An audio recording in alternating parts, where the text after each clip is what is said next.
This video is sponsored by Continental. Today we're putting the Hyundai Ioniq 5N through one of the hardest tests we do here on the channel, the long trip test. The point of this test is to cover the 610 kilometer, almost 400 mile route with the shortest amount charging time as possible. Preferably, the Ioniq 5N will be able to complete the test with only one charging stop and redeem itself compared to the range test I did last week where it didn't do very well. At least it didn't impress. So with its fast charging on its 800 volt architecture, the Ioniq 5N may be able to post a very good time in today's long trip test.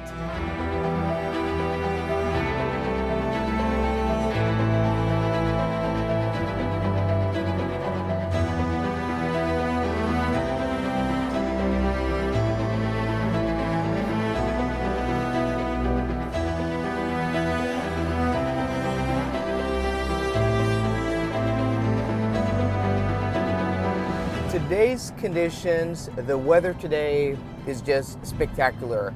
22 degrees Celsius outside, not a cloud on the sky, but we do have a little bit of wind today, a crosswind from the east of about 2 meters per second when we are driving straight south as we are now, but soon we're going to start moving southwest and then the wind is going to pick up. A tailwind though of about 5 to 7 meters per second, which is going to give us a slight push, which is probably a good thing because after a little more than 100 kilometers on the road, or a little bit more than an hour, a little bit more than 100 kilometers covered, our average consumption is at 25.7 kilowatt hours per 100 kilometers, and that is quite high. It's a little bit lower than what I got in my range test, but the speed we've been going now, the speed limit on the roads has been between 100 and 110 kilometers an hour. So a little bit lower speed limits than in my range test. So that lower consumption is expected. And once we get about 30, 40 kilometers up the road, we're gonna have patches of 4-lane motorway and then, 2 to 3 lane country roads all the way down to Continental. So on and off. So this first section of 130 kilometers is just straight motorway, and then the rest of the trip down towards our turnaround point is on and off motorway, on and off country roads. But yeah, this car so far is pretty darn nice to drive even on the motorway, though the big wheels and tires, these Pirelli P0s, are a bit noisy on the motorway when the asphalt isn't that smooth as it is here in Norway. We have quite coarse asphalt because it has to withstand winter and stuff like that. But as things seem now, or look now, we're going to be able to go all the way to Kristiansand and then turn around and start heading towards back to Oslo before stopping to charge.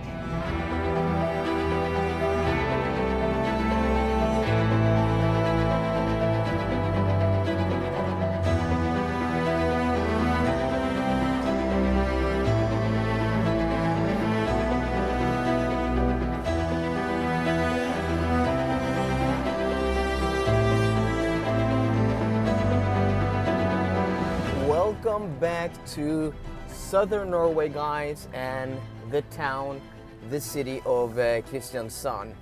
And this, again, such a beautiful day to be doing this test. I mean, this is the reason I do these tests, not for the winter testing. I mean, that is, of course, irrelevant for a lot of people, but I really enjoy, going on these trips out of Oslo to the south of Norway on these long trip tests when the weather is great, when the temperatures are nice. It's just a pleasure. It's just really nice. Holy crap, that cyclist just scared the heck out of me, jumping out from the side of that truck. As we make our way back to where we're gonna enter the motorway and head back towards Oslo, let's take a look at our average consumption thus far. So after a little more than 3 hours on the road, a little bit less than 300 kilometers, our average consumption is 22.5 kilowatt hours per 100 kilometers, which actually isn't too bad. We have 18% state of charge left and 63 kilometers of range. So we're gonna enter here, we're gonna take a right, and then we're gonna head back towards Oslo, and I think we're going to be able to make it all the way to Grimstad, about 50 kilometers, and then stop and charge there with a low state of charge, getting the most out of this car, and also hopefully hitting that peak charging speed of close to 250 kilowatts. Continental is a proud partner of Tour de France. That's why you can now win tickets to the world's largest cycling event, and all you have to do is fill out the form linked down below and answer the questions. The competition starts on May 20th and ends on June 7th, 2024, and all the winners will be contacted directly. You can win 2 tickets to the historic Tour de France final in Nice. The trip is from the 20th to the 22nd of July, and you get flights, hotels, and VIP access to the finals. And the value of the prize is approximately 5,000 euros or 58,000 Norwegian kroners. So if you live in Norway, Sweden, Finland, or Denmark, you can enter to win the prize in the link down below.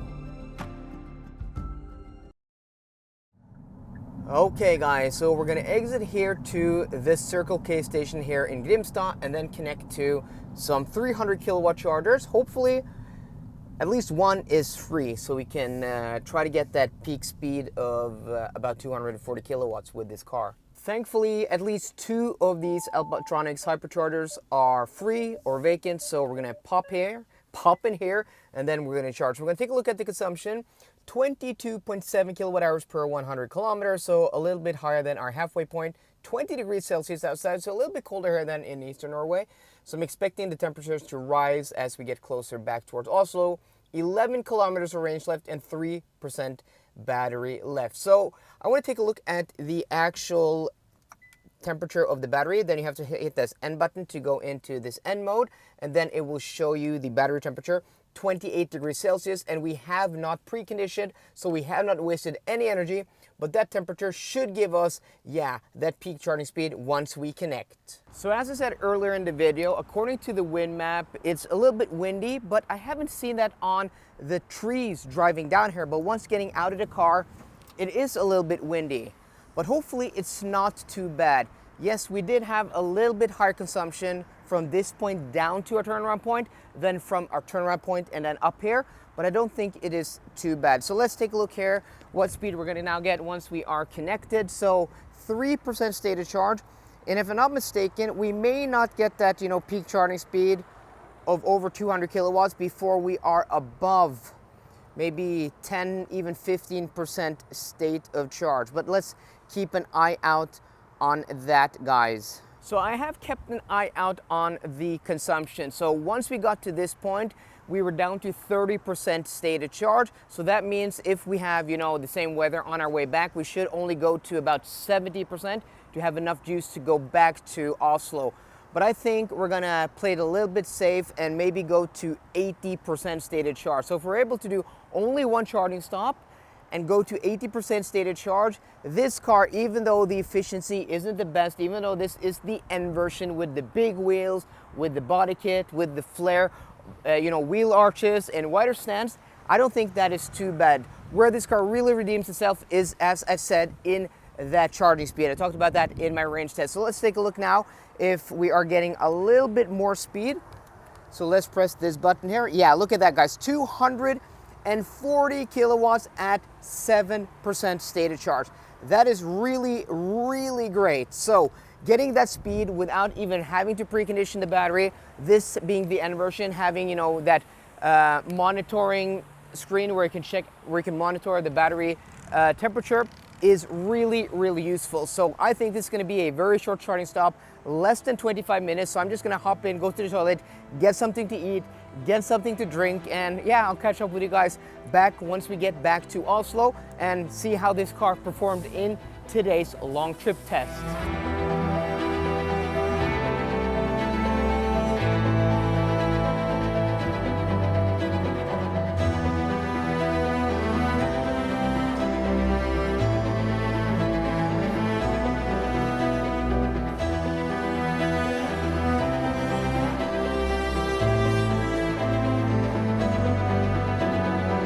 Welcome back to where we started this long trip test earlier today here at Esso in Slependen. So we arrived here with 11% state of charge.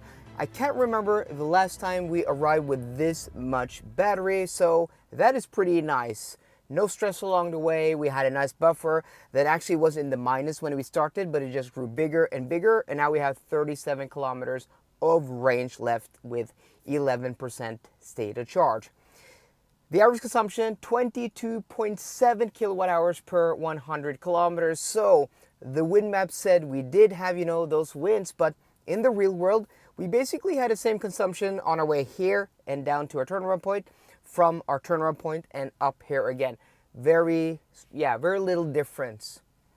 The weather today, the conditions pretty darn nice, between 20 and 24 degrees Celsius, though right here, right now, it's actually 25 degrees Celsius, but the car has been parked for a minute, and I don't, count the temperatures if it's, like 10 or 15 minutes or less over the whole trip. That takes like in total like 7 or 8 hours with stops. I do stop off camera to go to the toilet and to buy something to drink and to eat and to buy something to drink sometimes, but I don't count that, in the time or as part of the trip. But I do that. So even though, the trip should take like 6 hours and 10 to 20, 30 minutes depending on traffic, plus the charging time, sometimes it takes a little bit longer, just so you guys know. So you are here at the end of the video because you want to know how many minutes the Hyundai Ioniq 5N had to charge to cover the 610 kilometer, almost 400 mile long trip test in today's video. So without further ado, the Ioniq 5N charged for a total of 23 minutes, which actually is a lot better than I expected. So I did this test in the updated Ioniq 5 maybe like a year or two ago, but it was a lot colder, but that car got a lot lower consumption than what we got, like 21.4 kilowatt hours per 100 kilometers, though the temperatures were like between 2 and 9 degrees Celsius, something like that, or 9 or 11 degrees Celsius. Today was a lot warmer. But we did hit that peak charging speed without any problems with this car, giving us that very short charging time of 23 minutes. But the question is, if I try to push it a little bit more, maybe arriving here with only a few percent, maybe 2-3%, I probably could have charged for less than 20 minutes, giving this car an even better time. So either way, yes, this car didn't do the best in my actual motorway range test, which was the last video, but in the long trip test, which has a little bit lower average speed, and also where we're not, too concerned about the consumption, it's more about how fast can we get going, how fast can we charge, this car did a lot better, which is more testament to this being a road trip machine than the actual range test, in my opinion. So I really want to see if I can get one of these on loan to go on a European trip, maybe down to Germany, maybe even down to the Nürburgring. So let me know down below if that is something you guys want. And also let me know what you think about the results of the Ioniq 5N. So I hope you enjoyed today's video. If you did, please drop me a thumbs up down below. And for more car content, as always, please subscribe. See you guys later and goodbye.